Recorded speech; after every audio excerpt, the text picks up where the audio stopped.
What's up, everybody? Welcome back. Hope everybody's having a great day or night whenever you're watching this. The Jimmy Butler Miami Heat thing is just exploding right now. And you don't see too many times where a star is this publicly adamant about being traded. But Jimmy Butler basically in the last post-game press conference just said, trade me to any of the other 29 teams. That's wild. He said, send me anywhere. I don't want to be here. Is essentially what he said.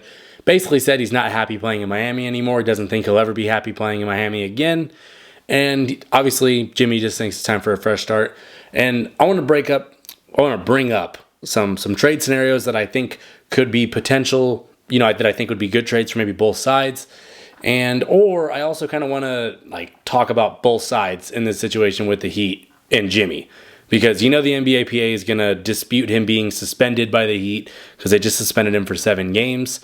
And ultimately, Jimmy can be a head case, right? But a lot of times he's right. And in this situation, I kind of am leaning towards I would be pretty pissed off because he's basically for the last several years backpacked them when it mattered most. And has been waiting for somebody else to get added to the mix to hey, let's go get another guy. Let's go get another dude that can come be big come playoff time. And they just haven't done that. Just haven't done that at any point. And if you're Jimmy Butler, you're just like, look, dude, I'm 34, 35 years old, whatever age he is right now. I can't be the one to backpack a team anymore. Now, he may think that he's the number one option deep down, but let's be honest, Jimmy Butler right now at this point in his career is a 2 or a 3, depending on the team and the structure. So ultimately, I think the Heat screwed up by not adding more talent over the past few years to actually really contend. Because you look at all the other teams in the East, they all loaded. Boston has loaded all the way up to where they look insurmountable. The Cavs have loaded up on talent and young prospects that have started to develop at a high level, like Evan Mobley. Yeah, you have a team like the Magic that has 2 young stars right now that are out. And they're staying above water and playing really well. There are certain teams that just kept their way in it. The Knicks have 5 really good players starting for them.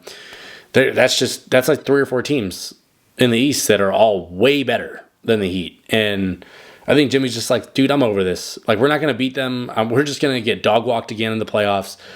I got my player option for next year. Just trade me now. Which honestly I think is a service to the Heat because he could just bounce in the offseason.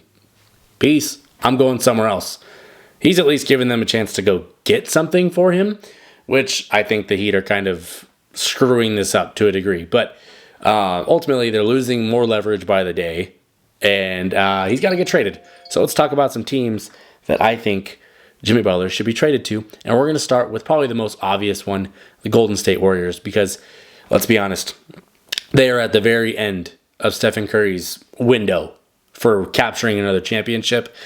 And if he doesn't get somebody more helpful, right now, they're not winning. I think they sit right now at 9th in the West. And they're a team that it's maybe Kuminga. And it's how many more maybes are we going to do, dude? We've been doing this for 3 years. And yes, that's still, in my opinion, that's too early to give up on somebody. But you're playing with Steph's window here. This is Steph and Draymond's window. We got maybe one more year to make this happen. And I think if you're the Warriors, you need to go all in now. Because what you have for the future is not going to be good. Anyway, a young core of Moses Moody, Jonathan Kuminga, and whatever else is not winning a damn thing in the NBA. So if you can trade those guys, or one of those guys particularly, and maybe another first or something, maybe you can have a chance at winning a chip. Because I think a trade that makes sense is Andrew Wiggins. Got to have him in there for the salary cap purposes. Jonathan Kuminga and 2 protected first-round picks.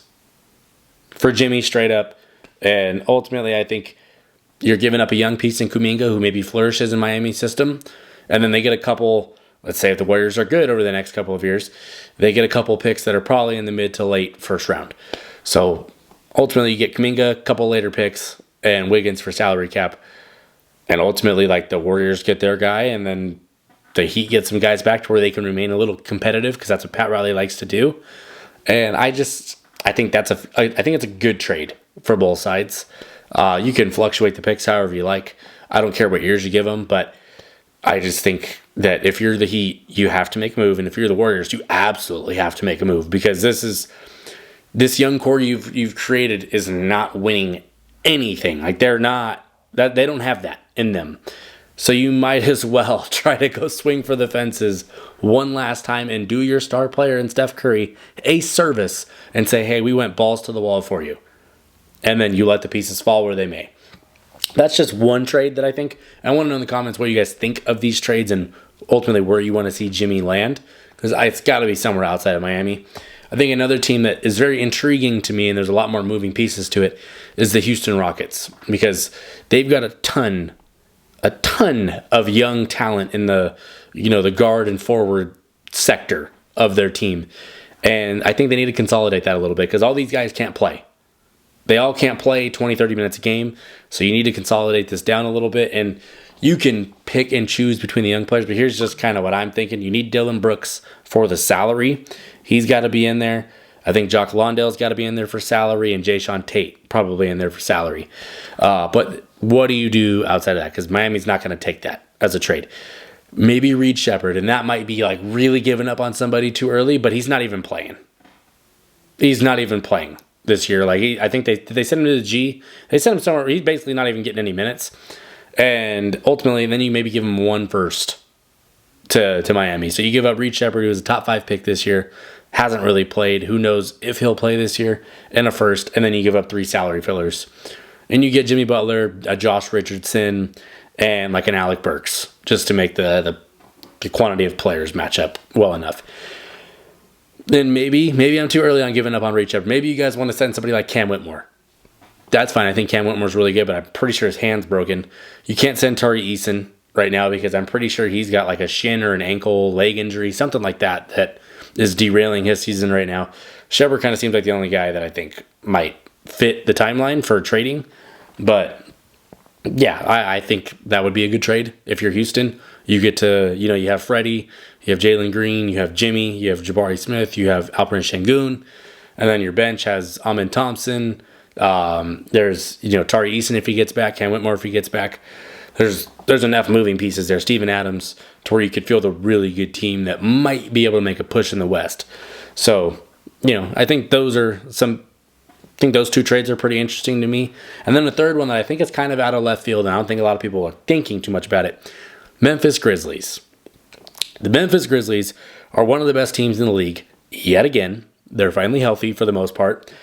And they're in a situation where like they could make a push. And I don't think they would have to give up a lot of valuable players right now. I think you could trade a Marcus Smart and a Brandon Clark, those are 2 good players, to be fair. But Luke Kennard, and then maybe a first and 2 seconds, or 2 firsts if you don't want to do the seconds. And at that point, you get Jimmy back to Memphis, and you have a team of Ja Morant, Jimmy Butler, Jaren Jackson, and filler around that. Like, you've seen Laravia has been really good. Santi Aldama has been really good. Jalen Wells has been really good. Scottie Pippen Jr. has been really good. They've just had a lot of really good players step up. And you still have guys like Gigi Jackson who are not even playing. Like Vince Williams, I think, just got back. You got a really good team right there. And you traded away some good depth players for sure. But I think if you're the Grizzlies and you can get Jimmy Butler for that, you would do it all day. And if you're Miami, you're not getting any young players in this trade, but you are getting maybe a couple first-round picks and some salary fillers to where you have some flexibility in a year or 2 in free agency to go try to land a guy, because people will go to Miami. But, well, let's be fair. They really haven't gone to Miami in the last few years. That's why Jimmy's pissed off. But if you have enough going on, people will go to Miami. It's a hot free agent destination for a reason. But I just think Pat Riley's kind of failed it to this point. And I think that's just why Jimmy's pissed. All the comments Pat Riley's had about him over the years, especially over the last year or so, not giving him an extension. I think Jimmy's just over it. And I think I understand it. As much as Jimmy's making this like a very public ordeal, this is what he does. When he wants to leave, everybody's going to know. And that's how he gets out of situations. When he was pissed off in Chicago, he was heated. He went to Minnesota. He brought the practice squad basically in there and the third stringers and smoked the starters. Did a sit down with Rachel Nichols and then shipped off to Miami after that. So like, there's a lot that goes on with Jimmy Butler, and he may blow up in 2 more years, and you might have another explosion on your hands for a team that's trading for him. But ultimately, if you're trying to win the championship this year, I think Jimmy Butler does add to your chances of doing that. And yeah, I want to know in the comments where you guys want to see Jimmy Butler go. If you're new to the channel, please subscribe if you like this kind of content. Please like the video. Let me know what you think of the trades. These are kind of just cooked up on my behalf. I think the Rockets one is a little more polarizing because you have Reed Shepherd in there, who is a top 5 pick. And, you know, there's some things. I think of these teams, in order of which I would be like most excited to see him play on, Golden State would be first, because that would mean they're going all in and done with this young renovation that they've been trying to do that isn't going to work. I think the Grizzlies would be the second team that I'd like to see him play on, and I think the Rockets would be third, just because I think the Rockets are already pretty good. And, well, I guess same thing for Memphis, but I just think the Rockets situation is a little bit different than Memphis, where Memphis has like some really proven guys that, you know, Jimmy would propel them into being like a top 2 or 3 team in the West, championship odds wise. So yeah, let me know in the comments how you're feeling. Yeah, appreciate you for watching. I'm done. Peace.